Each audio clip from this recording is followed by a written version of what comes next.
Nah, ingat ya nakama, dalam kisah Shinobi itu konsep kedewaan bukanlah mitos semata sekarang ini, melainkan fenomena yang dapat dicapai melalui 6 jalur empiris Sage of Six Path. Nah, warisan tersebut nih, Jinchuriki Tentacle, segel karma itu sendiri, konsumsi buah cakra, penguasaan yin dan juga yang rilis atau dojutsu tingkat tinggi. Nah, warisan Six Path juga termasuk ya. Setiap metode menawarkan kekuatan transenden, tetapi juga ngebawa konsekuensi sistemik nakama, mulai dari kehilangan kemanusiaan hingga destabilisasi politik globalnya. Naruto Uzumaki dan Sasuke Uchiha itu pernah menyentuh tingkat kekuatan ini selama Perang Dunia Keempat loh nakama, tapi memilih untuk kembali ke bentuk manusiawi demi stabilitas dunianya. Nah, kini di era Boruto dilema tersebut kembali muncul dengan ancaman baru, klan Otsutsuki yang memanfaatkan teknologi karma dan eksperimen genetika untuk mencapai evolusi tertingginya. Nah, data historis membuktikan bahwa setiap upaya mencapai kedewaan itu berakhir dengan kegagalan sistemik nakama. Kaguya dikalahkan oleh putranya sendiri, Madara dikhianati oleh Zetsu, Obito menyesali tindakannya di detik akhirnya. Pola ini menunjukkan paradoks pula. Kekuatan absolut justru menciptakan titik kelemahan kritisnya pula. Nah, saat Boruto Uzumaki terpapar segel karma Momoshiki, dunia shinobi kembali dihadapkan pada pertanyaan besarnya. Apakah mungkin mengintegrasikan kekuatan dewa tanpa mengulangi kegagalan masa lalu? Ataukah hukum alam menentukan bahwa kedewaan dan keberlangsungan kehidupan dua hal yang mutual eksklusif, dua insiden yang tidak saling mempengaruhi satu sama lain? Nah, ini bakalan menarik nakama. Let's go, kita bahas lebih dalam.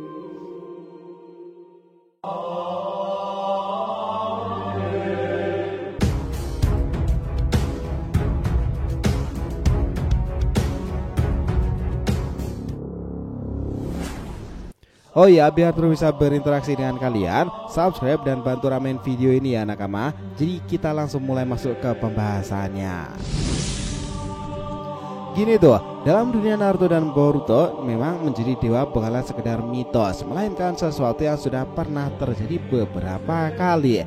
Namun untuk benar-benar memahami bagaimana seorang dewa mencapai titik tersebut itu, kita harus memahami apa yang dimaksud dengan dewa dalam konteks sekarang ini. Nah, dalam berbagai fiksi, dewa biasanya diartikan sebagai sosok dengan kekuatan luar biasa masif kan, melebihi pemahaman manusia biasa. Di dunia kini ninja itu arti itu pun juga berlaku pula. Mereka yang disebut dewa adalah mereka yang kekuatannya melampaui batasan manusiawi, mengendalikan hidup, kematian, bahkan realitas takdir pula. Ingat ya nakama, bahwa memang sekarang ini ada 6 jalur utama yang tercatat yang sampai membuat kita itu bertanya-tanya sebenarnya itu dapat ngebawa seseorang menuju status kedewaan. 6 jalur itu memiliki dasar yang berbeda pula, mulai dari kekuatan mata, kekuatan segel hingga kemampuan mengubah kenyataan. Jalur pertama adalah memperoleh kekuatan 6 jalur atau Six Path Power, sebuah bentuk energi yang berasal dari sang pendiri dunia ninja modern Hagoromo Otsutsuki, atau yang lebih dikenal sebagai Sage of Six Path. Nah, kemunculan kekuatan ini pertama kali terlihat lewat tokoh Pain ya, mengklaim dirinya sebagai seorang yang dikenal sebagai dewa. Dalam pertemuannya pada Jiraiya, Pain menyatakan bahwa mereka bukanlah hanya manusia melainkan Tuhan yang membawa kedamaian lewat penderitaan. Itulah Pain. Dan ingat bahwa Pain menggunakan Rinnegan kan, dojutsu legendaris yang memberinya kekuatan menarik dan mendorong benda dengan kekuatan gravitasi, memanggil makhluk abadi, mencabut jiwa manusia hingga ngebangkitkan orang mati. Ingat ketika Pain sendiri menggunakan Chibaku Tensei atau bahkan teknik-teknik lainnya itu benar-benar luar biasa ya nakama. Namun Pain sejatinya itu hanyalah wujud dari Nagato, pengguna sebenarnya dari Rinnegan. Dia mengendalikan 6 tubuh yang disebut sebagai Six Path of Pain dengan menggunakan batangan hitam sebagai penerimaan cakra. 6 tubuh tersebut adalah jasad yang digerakkan dari kejauhan oleh Nagato ya, menjadikan semacam dalang yang mengatur pasukan boneka berjiwa. Namun nakama, sumber utama kekuatan tetaplah adalah dojutsu Rinnegan. Ironisnya, mata itu bukanlah milik Nagato sejak awal. Rinnegan itu diberikan secara diam-diam oleh Madara Uchiha ketika Nagato itu masih kecil. Itu setelah Madara menanamkan sel Hashirama Senju ke dalam tubuhnya pula kan. Momen itu memanglah luar biasa. Kombinasi cakra indra, reinkarnasi Madara dan Asura yang berasal dari Hashirama itu di dalam tubuh Madara memunculkan sebuah teknik yang luar biasa dikenal Rinnegan, kekuatan sejati Hagoromo yang secara teknis mewariskan kekuatannya kepada Madara kan. Ingat pula ya nakama, bahwa saat Madara mendekati ajalnya, Rinnegan pun juga bangkit, tapi dia tidak sempat menggunakannya sehingga memindahkannya kepada Nagato yang tidak menyadari siapa pemberi kekuatan hebat itu. Meski Nagato adalah pengguna Rinnegan paling efektif sejauh ini, dia tidak pernah mampu menggunakan kekuatan sejatinya. Sebab ya nakama, dia bukanlah pemilik sah dari mata tersebut. Hanya Madara yang sepenuhnya bisa mengendalikan kekuatan itu. Kita langsung masuk ke jalur kedua menuju status dewa, itu menggunakan dengan Jinchuriki dari ekor 10 Tentail, entitas asli yang digunakan Otsutsuki untuk menguras habis sebuah planet. Cara kerja Tentail itu cukup sistematis. Seorang Otsutsuki datang ke sebuah dunia, menanamkan benih pohon suci Divine Tree, lalu menumbuhkan hingga ke menyerap energi alam dan seluruh makhluk hidup di planet tersebut. Proses ini menghasilkan buah cakra, yaitu buah energi pekat yang mengandung seluruh kehidupan planet dan bina dari Otsutsuki yang dikorbankan. Kaguya, ibu dari Hagoromo, pernah menjadi satu dari sekian Tentail yang pada akhirnya berubah menjadi Dewi Iblis.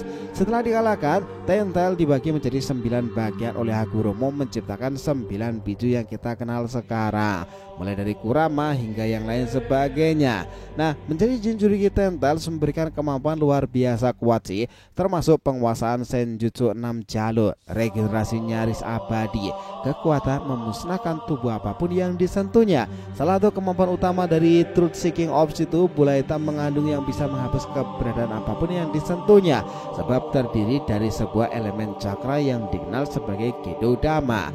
Obito saat menjadi Jinchuriki ekor 10 itu sempat tak mampu mengendalikan kekuatan sepenuhnya ya. Kemudian dia menguasainya dan menggunakan yin yang rilis untuk menetralkan jutsu apapun.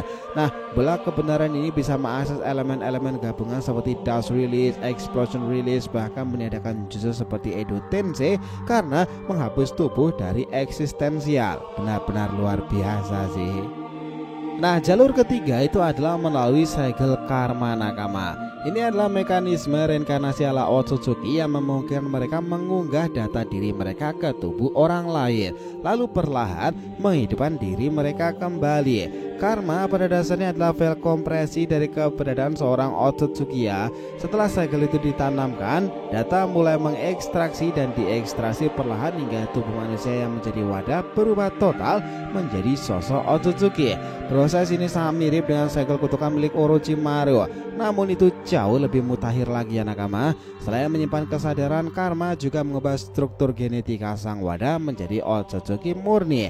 Contohnya ya jelas adalah Boruto yang menjadi 100% Otsutsuki setelah mengalami ekstraksi secara penuh, namun tetap mempertahankan identitas dirinya karena Momo memilih sebelum membangkitkan dirinya pula. Selain reinkarnasi, segel karma juga memberikan kemampuan luar biasa seperti menyerap jutsu, teleportasi dimensi, peningkatan kekuatan fisik, serta aktivasi doujutsu Otsutsuki tersebut. Nah, itu memang sangatlah menarik karena karma itu adalah ribuan data Otsutsuki di masa lalu secara perang dan lain sebagainya yang dikompresi. Artinya jika seorang memiliki karma, dia memiliki ribuan pengalaman dari Otsutsuki perang tersebut. Nah, itulah yang menarik untuk para pengguna karma sekarang ini. Jalur keempat itu adalah dengan memakan buah cakra. Nah, seperti yang disebutkan sebelumnya nakama, buah ini berasal dari pohon suci yang menyerap kehidupan planet dan dikorbankan oleh satu Otsutsuki lainnya. Mengkonsumsi satu buah cakra aja sudah cukup ngebahas seseorang mencapai level di atas manusia. Namun mengkonsumsi banyak buah dari banyak planet itu akan menghasilkan sesuatu yang jauh lebih ekstrim ya nakama. Si baik Otsutsuki adalah contoh nyatanya. Ia telah menelan begitu banyak buah hingga mampu menembus batasan eksistensial dan menjadi Otsutsuki sejati. dewa dalam artian literal saja nih. Ia memperoleh kekuatan yang bisa menolak semua serangan, melihat segala kemungkinan masa depan, bahkan menciptakan realitas dengan kehendaknya sendiri. Itu memang luar biasa menarik sih. Kekuatan yang dikenal sebagai omnipotence, bahasa pemrograman para dewa ya. Kekuatan itu mewujudkan apapun menjadi kenyataan hanya dengan niat saja. Nah, Shiba Otsutsuki tidak lagi membutuhkan tubuh jasmani. Dia eksis sebagai entitas murni cakra dan juga kehendak, bebas berpindah realitas, menembus batasan waktu dan melampaui konsep kehidupan juga kematian. Ia begitu kuat hingga tidak memerlukan jutsu apapun. Sekedar bersin aja dapat menghasilkan badai, teriakan bisa memicu petir, air mata aja bisa menciptakan dimensi atau bahkan lautan baru ya nakama. Itulah penggambarannya dan juga bukan informasi hiperbola. Karena itu data yang ditampilkan. Inilah bentuk akhir dari evolusi Otsutsuki, bukan sekedar pengguna kekuatan tapi sumber kekuatan itu sendiri. Shiba menjadi dewa bukan karena teknik aja nih, tapi karena esensi telah menyatukan dengan alam semestanya. Namun untuk mencapai titik itu nakama, ia harus mengorbankan banyak planet, memakan banyak buah cakra dan melewati transformasi berkali-kali hingga meninggalkan tubuh lamanya pula. Itulah kebenaran tentang Otsutsuki Shiba sekarang ini. Jalan kelima menuju kedewaan adalah dengan penggunaan yin yang rilis secara mutlak. Ini bukan sekedar penggabungan elemen aja loh nakama, melainkan dasar penciptaan dan peniadaan. Karena sebenarnya kita tahu yin itu merepresentasikan spiritualitas dan juga bentuk, sedangkan yang melambangkan vitalitas dan energi kehidupan. Jika itu digabung, keduanya dapat menciptakan dari ketiadaan dan meniadakan yang telah tiada kan? Itulah menariknya nakama. Hagoromo menggunakan yin yang rilis untuk menciptakan 9 biju dari Ten-Tails. Ia memecah satu makhluk menjadi 9 entitas unik dengan kepribadiannya sendiri. Nah, kemampuan yin yang rilis itu yang sejati adalah ngebentuk realitas tersebut nakama, bukan ilusi seperti Tsukuyomi, tapi sesuatu yang benar-benar ada. Ia dapat menyembuhkan luka fatal, bahkan menghidupkan makhluk tanpa jutsu medisnya. Contohnya adalah ketika Obito setelah menguasai kekuatan 6 jalur berhasil menyembuhkan luka yang mustahil dengan yin yang rilis tersebut. Ia bahkan menciptakan benda dari ketiadaan untuk melawan Naruto dan juga Sasuke kan? Benar-benar luar biasa tuh. Kemampuan ini juga memungkinkan penggunaan manipulasi jutsu musuhnya, bukan sekedar menangkis ya, tapi meniadakan dari eksistensi seperti tombol undo pada sebuah realitas komputer. Penggunaan ini tidak bisa dicapai dengan latihan biasa cuy. Hanya mereka yang mewarisi kekuatan Hagoromo atau telah menjadi Jinchuriki Ten-Tails yang dapat mengaksesnya. Nah, ingat Naruto Uzumaki telah menerima cakra 6 jalur dari Hagoromo kan, menjadi salah satu pengguna yin yang rilis sejati. Ia menyelamatkan Maekai dari kematian hanya dengan menyentuhnya pula kan. Benar-benar luar biasa sih itu. Nah, berikutnya jalan terakhir yang paling kompleks itu adalah penguasaan dojutsu tingkat dewa. Itu seperti Rinnegan, Rinne Sharingan atau mata unik milik Shiba. Rinnegan ngebuka akses ke berbagai kekuatan luar biasa ya, seperti mengendalikan kehidupan dan juga kematian, ngebaca ingatan, menarik jiwa hingga menciptakan realitas kecil dalam genggaman pengguna. Madara setelah membalikkan Rinnegan sejati mampu membuka dimensi lain, menciptakan meteorit raksasa, bahkan melayang di langit seperti dewa penghukum tuh. Namun yang nakama, di atas Rinnegan terdapat Rinne Sharingan, mata milik Kaguya Otsutsuki dan juga Madara setelah memakan buah cakra. Mata ini mampu mengaktifkan Tsukuyomi tak terbatas. Nah, ingat bahwa Tsukuyomi tak terbatas itu bukanlah sekedar ilusi aja, tapi penguncian realitas seluruh dunia dalam mimpi bulan abadi. Setelah makhluk hidup dipaksa hidup dalam dunia palsu yang membahagiakan dan tak bisa melawan itu ya, Kaguya bahkan bisa berpindah dimensi dalam sekejap loh, mengendalikan ruang dan waktu sesuka hatinya. Ini adalah bentuk tertinggi penguasaan realitas melalui Mahata. Kemudian dalam era Boruto kita diperkenalkan pada mata baru yang bahkan tak memiliki nama resmi kan, seperti mata Daemon dan Zaida yang mewarisi kemampuan Shiba dikenal sebagai Senrigan. Mata Eda mau membaca sejarah dunia dan mengakses cinta universal yang memaksa semua makhluk untuk mencintainya, melampaui kehendak bebas itu kan. Lebih gilanya lagi, Eda menggunakan omnipotence, kekuatan Shiba secara pasif pula. Dengan ini ia membalikan posisi Boruto dan Kawaki di mata dunia sekarang itu, mengubah ingatan secara global pula. Ini bukan genjutsu aja, itu bukanlah ilusi pula. dunia benar-benar berubah. Ingatan semua makhluk termasuk dewa tersusun ulang seperti kenyataan yang baru. Inilah bentuk tertinggi dari dojutsu nakama. Bukan hanya melihat masa depan, tapi menulis ulang masa lalu dan juga masa kini. Mata yang mendefinisikan realitas tersebut. Nah, ingat setiap jalur dari 6 ini bisa ngebawa seseorang menuju status dewa ya. Tapi seringkali jalur-jalur itu tidak berdiri sendiri. Banyak dari mereka saling tumpang tindih tuh. Madara misalnya memanfaatkan kekuatan 6 jalur menjadi Jinchuriki Tental, membalikkan Rinnegan dan mencicipi kekuatan buah cakra. Naruto menggabungkan cakra biju, cakra 6 jalur dan Yin yang rilis. Sasuke dengan Rinnegan dan Dojutsu ini bisa berpindah tempat dan melihat ke dimensi lain. Nah, ingat segalanya bisa seperti itu. Namun Boruto di sisi ini sedang berada di tengah transformasi melalui karma ya. Perlahan menjadi Otsutsuki sepenuhnya, membuka kemungkinan memakan buah cakra dan naik ke tahap Shibai. Sementara Kaki telah kehilangan sisi kemanusiaannya dan meluk eksistensi sebagai reinkarnasi Ishiki, membuka jalur karma dan Tentel secara bersamaan. Dunia ninja sudah berubah nih. Dewa bukan lagi soal legenda, tapi kenyataan yang jelas dapat diraih. Jika seseorang cukup ambisius, cukup kejam dan cukup beruntung untuk menanggung bebannya itu, namun harga diri menjadi dewa tidak pernah murah ya nakama. Kaguya kehilangan para putra-putranya, Madara kehilangan tubuh dan jiwanya, Obito kehilangan cinta dalam hidupnya, Momoshiki jelas kehilangan eksistensinya. Semua dewa di dunia itu cepat atau lambat mengalami kejatuhan. Karena semakin tinggi mereka terbang, semakin keras pula saat mereka dijatuhkan kan. Itulah logika yang mungkin pas untuk itu semuanya. Namun ya nakama, Shibai itu mungkin satu-satunya pengecualian di tempat itu. Dewa sejati yang tidak pernah tersentuh kan. Namun keberadaannya juga menunjukkan bahwa menjadi dewa berarti melepaskan kemanusiaan secara penuh. Menjadi dewa adalah menjadi sendiri nih. Tidak terikat waktu, tidak bisa mati dan tidak bisa untuk dicintai. Tak bisa dimengerti kan harusnya. Maka timbul pertanyaan, apakah dewa adalah berkah atau bahkan kutukan tuh? Baik Kaguya itu adalah ketakutan loh. Ia memakan buah cakra bukan untuk kekuasaan tapi untuk melindungi dunia dari kedatangan Otsutsuki lain. Namun dunia malah mengkhianatinya. Bagi Madara menjadi dewa adalah obsesi. Ia percaya hanya melalui kekuatan absolut dunia bisa bersatu.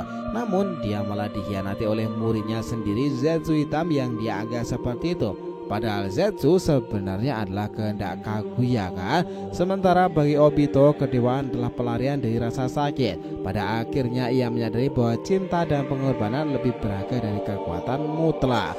Untuk Momoshiki, kekuasaan adalah tujuan utama. Namun kini ia terperangkap dalam tubuh Boruto kan, menjadi bayangan dari apa yang dulu dia takuti, makhluk setengah eksistensial. Nah, bagi Naruto menjadi dewa bukanlah ambisi, tapi ia tetap mencicipi kekuatan 6 jalur demi melindungi dunia, lalu kembali menjadi manusia biasa kan. Sasuke pun juga demikian, kekuatannya luar biasa, tapi ia memilih hidup sebagai pengembara, menjauh dari kekuatan demi penebusan dosanya itu. Nah, maka dewa dalam semesta ini bukan hanya soal kekuatan, tapi juga soal pilihan nakama. Pilihan untuk melindungi, menghancurkan atau melepaskan semua itu. Boruto sekarang berdiri di persimpangan jalan ya. Ia memiliki karma, ia menjadi Otsutsuki, melihat masa depan pula. Tapi ia juga tahu, semakin ia mendekati kekuatan sejati, semakin banyak yang harus dirinya korbankan. Dunia kini bukan lagi para dunia ninja nih. Ini adalah dunia para dewa dan makhluk kosmik yang bermain-main dengan pusat eksistensi. Nah, kisah Boruto memang seperti itu. Ingat pula, dunia butuh jawaban nih. Apakah akan tunduk pada para dewa untuk menciptakan atau bahkan dewa baru dari kehendak manusianya? Sebab semua dewa dalam kisah ini pada mulanya adalah manusia biasa kan. Mereka punya luka, cinta, dendam dan harapan. Memang betul ada sebagian dari mereka berada pada Otsutsuki. Hagoromo sang pendiri menyebarkan cakra agar manusia memahami satu sama lain. Tapi ceritanya malah menciptakan perang dan kekacauan. Ini Boruto Kawaki mewarisi kehendak itu kan. Mereka ngebawa dunia ke era baru dengan kekuatan yang bahkan Hagoromo tidak bisa bayangkan sama sekali. Karma mereka bukan hanya segel tapi juga simbol bahwa dunia berubah dan hanya mereka yang memahami perubahan itulah yang bisa bertahan sepenuhnya. Maka muncul generasi baru yang nakama, Sarada Mitsuki Daemon Himawari. Mereka yang tumbuh di era para dewa tapi masih ngebawa harapan sosok manusia. Mereka mungkin tidak punya kekuatan buah cakra tapi mereka punya tekad seperti Naruto dahulu kan, tekad yang bisa mengguncang takdir realitas itu sendiri. Nah, kita akan melihat bagaimana Boruto yang tidak ingin menjadi dewa tapi ia tahu untuk menyelamatkan semuanya, ia mungkin harus menjadi yang tak tersentuh. Kawaki tak ingin jadi penyelamat tapi ia tahu dunia tak bisa dilindungi oleh kelembutannya kan. Kekuatannya sekarang ini tak cukup, apalagi mereka berdua harus menghadapi sosok yang notabene adalah inkarnasi dari Jubi sendiri, Jura Nakama, pusat dari semua kekuatan ego Jubi yang terkuat. Nah, pertemuan di chapter 22 dan 23 itu benar-benar mengesankan dan Boruto harus bersiap nih menghadapi ancaman-ancaman takdir tersebut. Dia harus mendapati kekuatan yang luar biasa atau bahkan setidaknya mengendalikan kemampuan karmanya itu kan Nakama. Nah, gimana kalian sepakat tentang semua itu?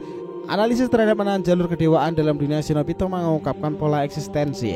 Kekuatan transenden selalu berbanding lurus dengan resiko eksistensial, dan Tails menghancurkan inangnya dari dalam. Demikian membutuhkan pengorbanan cakra pasif karena menghapus identitas inang tersebut. Solusi yang muncul bukanlah penolakan mutlak terhadap kekuatan ini, melainkan regulasi menuju sistem check dan juga balance, seperti yang dilakukan Konoha dengan mengintegrasikan Biju ke dalam tatanan sosial atau penelitian Amado terhadap limitasi karma ya nakama. Boruto Uzumaki mungkin telah menjadi kasus uji terpenting dalam sejarah sekarang sebagai wadah Momoshiki yang mempertahankan kesadaran diri, yang membuktikan bahwa konsistensi manusia dalam kekuatan dewa dimungkinkan melalui kontrol kognitif yang sangat ketat. Namun keberhasilannya tergantung pada satu variabel kritis pula ya nakama, dukungan sistem dari masyarakat shinobi yang kini mulai memandang karma sebagai sebuah aset bukanlah ancaman. Pelajaran dari era Naruto tetaplah relevan nih. Kekuatan terbesar bukanlah yang berasal dari cakra, melainkan dari jaringan kerjasama rasional antar individu yang menyadari limitasi dari masing-masingnya. Nah, kisah Two Blue Vortex benar-benar menarik ke depannya ini nakama. Kalian sepakat tentang bagaimana penggambaran ini? Jadi itulah tadi ya pembahasan kita mengenai apa yang terjadi pada kisah Boruto Two Blue Vortex ke depannya. Terima kasih banyak telah mengikuti cerita ini sampai akhir. Jika ada yang ditanyakan silahkan nih, feel free tulis di kolom komentar di bawah ini teman-teman. Thanks ya telah menonton video ini sampai akhir, and we'll be come back again.